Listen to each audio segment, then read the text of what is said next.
Peristiwa pemukulan seorang anak berinisial IGA terhadap ibu kandungnya, Bisloy Tasari, Manulang bermula ketika sang ibu dulu ketika tinggal di Dompu, Nusa Tenggara Barat sering mengalami kekerasan fisik oleh suaminya.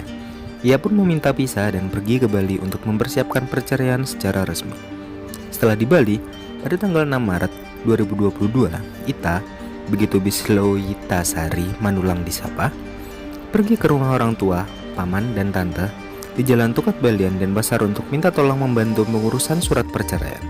Sebab tante dari Ita pernah berjanji akan membantu surat-surat apabila Ita tidak meminta sertifikat tanah dan sisa duit yang dijanjikan oleh suaminya. Singkat cerita, pertemuan itu pun berlangsung pada tanggal 13 Maret 2022 di Jalan Tukat Balian dan Pasar. Betapa bahagianya saya ketemu anak semata wayang.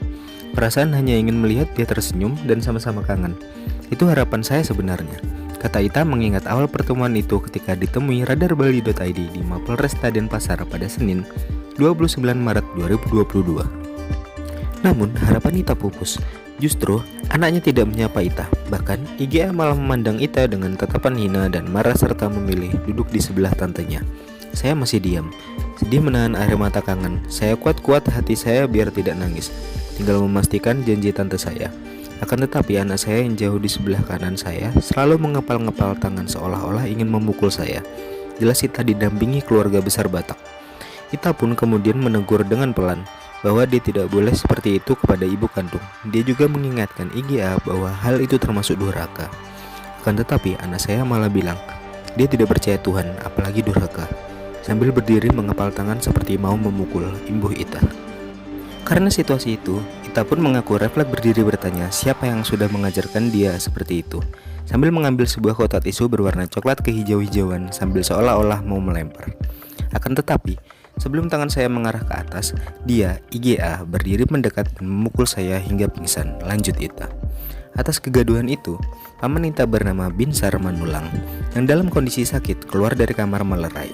Sementara suaminya, Dr. G. Iketut N, yang merupakan dokter gigi di sebuah puskesmas di Karangasem, malah diam duduk senyum di sebelah pojok kanan saat terjatuh. Tante saya hanya diam dengan alasan baru vaksin booster. Anak saya ditarik ke kamar oleh sepupu saya, sebutnya sambil mengusap air mata. Menurut Ita, anaknya, Dr. IGA, kini seorang dokter yang bertugas di sebuah rumah sakit swasta di Nusa Dua. Akibat dipukul anaknya, Ita mengalami kondisi muka mata lebam dan bengkak pada punggung.